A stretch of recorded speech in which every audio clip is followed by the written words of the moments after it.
কোনোভাবে রিলস ভিডিওগুলো ভাইরাল হচ্ছে না। আজকে আমি তোমাদেরকে কতকগুলো ছোট ছোট টিপস বলবো, যেগুলো তোমরা মেনে চললে তোমাদের ভিডিও ফর ইউতে যাক বা না যাক বা ভাইরাল হোক বা না হোক, তুলনামূলকভাবে দেখবে তোমাদের যে ভিউজটা আসছে তার থেকে ভিউজ বেশি আসবে। আর যদি না আসে, তোমরা আমার কমেন্ট বক্সে এসে বলে দিয়ে যাবে, দিদি তোমার কথা শুনলাম কিন্তু ভিউজ তো আসছে না। তো প্রথমেই বলি, হ্যালো বন্ধুরা, সবাই কেমন আছো? আশা করি যে যেখানে আছো খুব খুব ভালো আছো। আর আমিও তোমাদের ছোট্ট কুটুম্বরীকে নিয়ে মোটামুটি ভালোই আছি।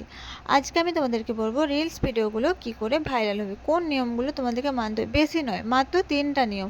3টা নিয়ম তোমরা মানো, দেখবে তোমাদের রিলস ভিডিওগুলো অবশ্যই ভাইরাল হবে। তো 1 নম্বর তোমাদেরকে যেটা বলছি, তোমরা যখন প্রথম ভিডিও করছো না ফেসবুকে এসে, বা তোমরা ইউটিউব ফেসবুক তুমি চাই বলো না, যেখানে তোমরা ভিডিও করছো না, তোমরা কি দেখছো বলো তো? যে ওই মানুষটা এই টপিক্সে ভিডিও করছে, রান্নার, ধরো আমি কথাই বলছি, এই মানুষটা রান্নার ভিডিও করছে, ওর মিলিয়ন মিলিয়ন ভিউজ। এই মানুষটা হাসির ভিডিও করছে, তো ওরও মিলিয়ন ভিউজ। বা মিউজিক ভিডিও করছে, এরও মিলিয়ন ভিউজ।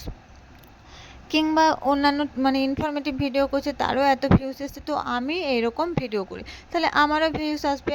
তো এটা কিন্তু 1 নম্বরের ভুল করছো তোমরা। এটা করা চলবে না। ওর ভিউজ আসতেই পারে, তোমাকে প্রথমে কি করতে হবে বলো? তোমাকে দেখতে হবে নিজের মধ্যে তোমার কি গুণটা আছে। তুমি রান্নার ভিডিও করে অন্যের মিলিয়ন ভিউজ আসতেই পারে, তুমি হয়তো রান্না করতে পারো না ঠিক মতো, তাহলে তোমার কি করে আসবে বলো? তো মানুষ তো সবসময় বেস্ট যেটা সেটাই দেখার চেষ্টা করবে, তাই না? আমি নিজের ক্ষেত্রেই বলছি, আমার যেটা সবথেকে ভালো লাগবে দেখতে আমি সেটাই দেখবো। তো তোমার খারাপ জিনিসটা কেন দেখতে যাবো? আমি দেখবো না, তাই না? তাই প্রথম কথা হচ্ছে, তোমাকে দেখতে হবে তুমি নিজের মধ্যে তোমার কোন গুণটা আছে। হয় কেউ ভালো রান্না করতে পারো, কেউ বা ভালো এক্সপ্রেশন দিতে পারো, সে মিউজিক ভিডিও করবে। কিংবা কারো হচ্ছে হাসির ভিডিও কেউ করতে পারো, কেউ হচ্ছে যেটা পারো, বা বিভিন্ন জিনিস তৈরি করতে পারো, যাতে তারা সেরকম আর্টের সেই ভিডিওগুলো করবে। দেখবে তাতে করেই তোমরা সাকসেস হবে। নিজেদের মধ্যে তাতে কম্পিটিশন বেশি থাকুক, কিন্তু তাতে তুমি কমফোর্টেবলও বেশি, তাই না? কম্পিটিশন বেশি, তাতে তুমি কমফোর্টেবলও বেশি, তাই তুমি ওই রকম ভিডিও বানাবে, নিজে যেটা কমফোর্টেবল সেই ভিডিওটা বানাবে। দেখবে তোমাদের ভিউজ বেশি আসবে, কারণ তুমি তোমার বেস্ট যেটা সেটা দেবে, তাই না? তাহলে মানুষ সেটাই দেখতে পছন্দ করবে।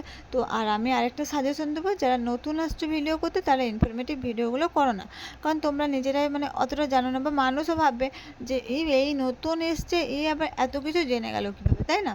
তাই ইনফরমেটিভ ভিডিওগুলো তোমরা একটু পুরনো হও, যখন তোমরা নিজেরা জানতে পারবে নিজেদের অভিজ্ঞতা থেকে। দেখবে ফেসবুকের গাইডলাইন তো অনেক কিছুই লেখা থাকে, কিন্তু নিজের অভিজ্ঞতা থেকে তুমি যখন যেগুলো বলবে না, সেগুলো সব থেকে বেস্ট হবে, তাই না? এটা গেল 1 নম্বর। 2 নম্বর কী বলো তো? 2 নম্বর হচ্ছে, তোমাকে কি করতে হবে, তোমার প্রোফাইলটা আগে পরিষ্কার রাখতে হবে। তোমরা কী করছো? অন্যের লাইভে যাচ্ছ বা অন্যের পোস্ট শেয়ার করছো। হ্যাঁ, শেয়ার করতেই মানা করছি না, ধরো তোমরা অন্যের লাইভ না শেয়ার করলে তোমাদের প্রোফাইলে অন্য কেউ কীভাবে আসবে?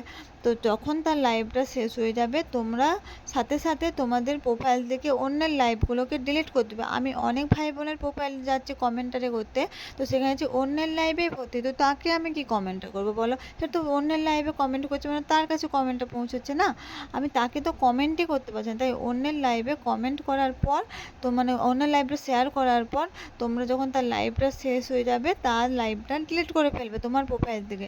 তোমার প্রোফাইলটা সবসময় পরিষ্কার পরিচ্ছন্ন আর সুন্দর করে রাখবে। আর হচ্ছে 3 নম্বর, যেটা লাস্ট, সেটা হচ্ছে, তোমরা সবসময় যে ভিডিওগুলো তোমরা নিজেরা বানাও না, সেরকম তোমরা রিলস অপশানে গিয়ে ট্রেন্ডিং টপিকসগুলো দেখে সেরকম ভিডিওগুলো বানাবে, দেখবে তোমাদের ভিউজ অবশ্যই বেশি